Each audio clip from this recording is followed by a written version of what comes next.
What's going on, guys? So I know it's night and it's dark, but I'm gonna go ahead and do this now.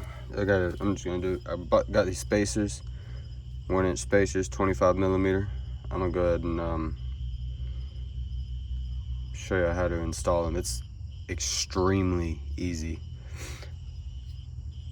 Once you get down to this point, all I've done so far is just taking the wheel off.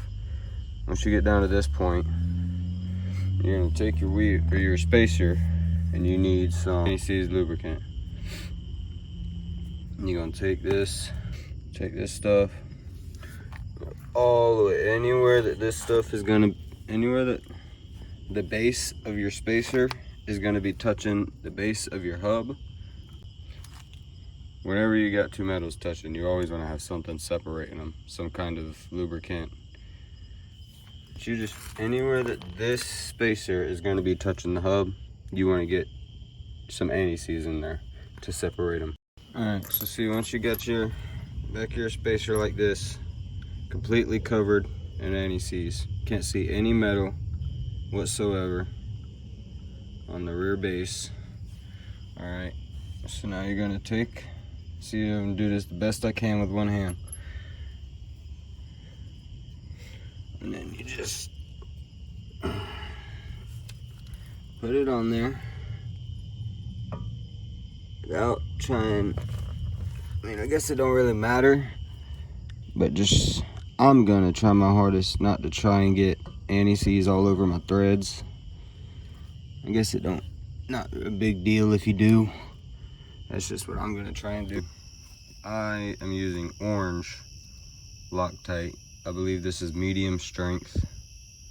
I know it says high strength right there, but I think red is the strongest, blue is the weakest, orange is right in the middle. Orange is like medium strength. So I'm using medium strength Loctite on not the studs that your wheel is going to be mounted to. The studs that's holding your spacer to your hub is what you put the Loctite on. If you put the Loctite on these, it's gonna be extremely hard if you ever have to get your wheel off again. These are where your lug nuts are going. Don't put Loctite on these. Put them on these, the ones on the inside. Again, these are just to make sure these are gonna be where these nuts are going. So these nuts are going to hold in your spacer. So it's just to make sure that your spacer doesn't come off.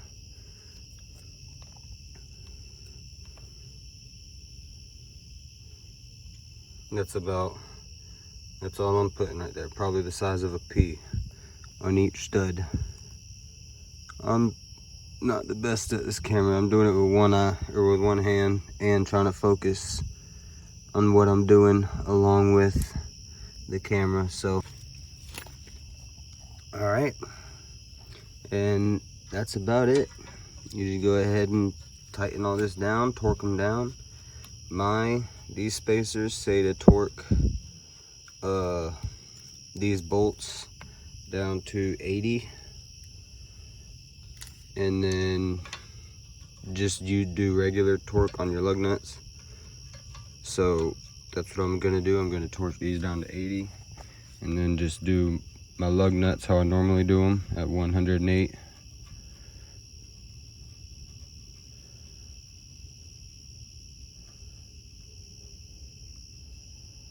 I'm gonna throw a picture up of the before and after. Before my 1-inch spacer and after the 1-inch spacer. I think I forgot the brand.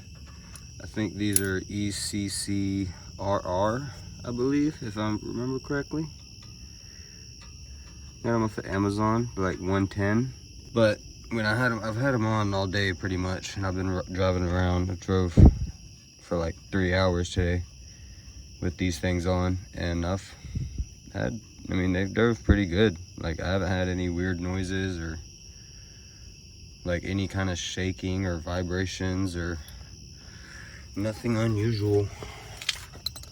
So, I mean, so far I'm happy with them. I mean, I haven't even had them a full 24 hours yet, but you know, I've been up to, I think the fastest, I had my dog with me, so I wasn't, you know, driving like I normally do, but I think I got up to 85 and still had no problems with them. Like, they were still functioning just fine. So yeah, for 110, I'd say it's a pretty cost-effective way of widening your wheel stance. Because you're gonna want to tighten these bolts the same way you tighten a wheel. You want to do it in a star pattern. Because this is, you want to make sure these are on here good. This is essentially going to be your new hub. This is what your wheel is going to be mounted to. And, you know, so if this comes off, your whole wheel's going to come off. So you want to make sure that this is really on here good.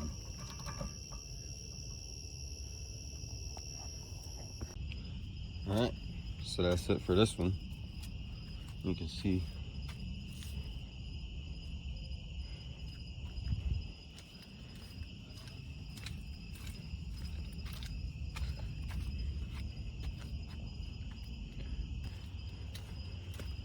But that's it for this one. I think next is either going to be finishing these wheels or some lowering springs. They're supposed to be in here today, but they weren't. They're supposed to be here Tuesday, actually. Today's Friday. So I don't know what's going on with those. But yeah, that'll be it for this one. I'm gonna put my Instagram down in the description. It's at Blue4Banger. If y'all want to follow it, follow along with my build on anything else other than YouTube. Other than that, you guys have a great day.